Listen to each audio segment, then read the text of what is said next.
Hello అందరికీ. ఈరోజు మనం ఒక ప్రత్యేకమైన పండుగ గురించి మాట్లాడుకుందాం. ఈ పండుగ పేరు థాంక్స్ గివింగ్. ఇది కేవలం ఒక విందు మాత్రమే కాదు, మనం కథలు చెప్పే ఒక సందర్భం కూడా. అమెరికాలో ఈ పండుగను ఎలా జరుపుకుంటారో, ఇంకా ఇతర దేశాల్లో ఎలా చేసుకుంటారో చూద్దామా. ప్రతి దేశంలో ఈ పండుగకు ప్రత్యేకమైన విధానాలు ఉన్నాయి. అమెరికాలో థాంక్స్ గివింగ్ పండుగను నవంబర్ నెల 4వ గురువారం జరుపుకుంటారు. ఇది ఒక ఫెడరల్ హాలిడే. అందరూ ఈ రోజును కుటుంబంతో గడపడానికి ఆసక్తిగా ఎదురు చూస్తారు. కుటుంబ సభ్యులు, స్నేహితులందరూ కలిసి విందు చేసుకునే రోజు ఇది.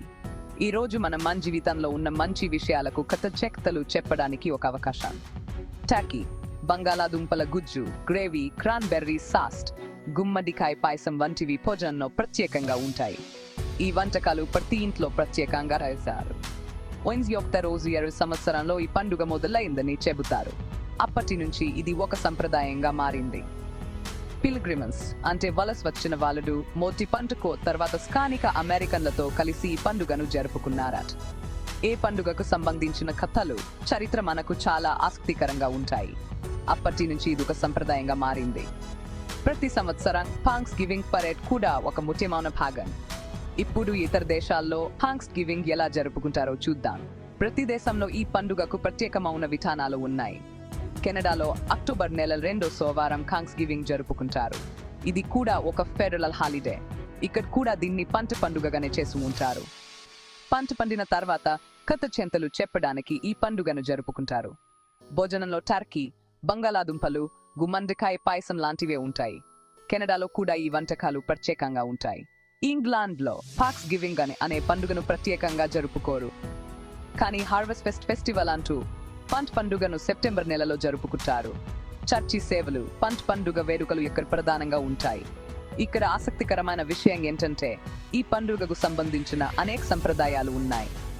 చర్చి సేవలు, పంట పండుగ వేడుకలు ఇక్కడ ప్రధానంగా ఉంటాయి. ఇక్కడ ఆసక్తికరమైన విషయం ఏంటంటే ఈ పండుగకు సంబంధించిన అనేక సంప్రదాయాలు ఉన్నాయి. థాంక్స్ గివింగ్ అంటే మనకు ఉన్న వాటికి కథలు చెప్పడం. ఇది మన జీవితంలో ఉన్న మంచి విషయాలను గుర్తు చేసుకోవడానికి ఒక మంచి అవకాశం. మన కుటుంబం, స్నేహితులు, మన జీవితంలో ఉన్న వాటికన్నిటికీ ధన్యవాదాలు చెప్పడమే ఈ పండుగ ముఖ్య ఉద్దేశం. ఇది మన జీవితంలో ఉన్న మంచి విషయాలను గుర్తు చేసుకోవడానికి ఒక మంచి అవకాశం. అలాగే ప్రపంచమంతా ఈ పండుగను వేర్వేరు రకాలుగా జరుపుకుంటున్నారు. ప్రతి దేశంలో ఈ పండుగకు ప్రత్యేకమైన విధానాలు ఉన్నాయి. మరి మీరు ఈ సంవత్సరం ఎలా జరుపుకుంటున్నారు? మీ కుటుంబం, స్నేహితులతో కలిసి ఈ పండుగను ఎలా జరుపుకున్నారు? మీ అభిప్రాయాలను కింద కామెంట్స్లో చెప్పండి. మీకు ఈ పండుగ గురించి ఏం తెలుసు? మీకు ఈ పండుగ గురించి ఏమైనా ప్రత్యేకమైన అనుభవాలు ఉన్నాయా? ఈ వీడియో నచ్చితే లైక్ చేయండి, షేర్ చేయండి, ఇంకా సబ్స్క్రైబ్ చేసుకోండి. మీ మిత్రులతో ఈ వీడియోను పంచుకోండి. ఇలాంటి ఆసక్తికరమైన విషయాల కోసం మళ్ళీ కలుద్దాం. ధన్యవాదాలు. మీకు థాంక్స్ గివింగ్ పండుగ శుభాకాంక్షలు.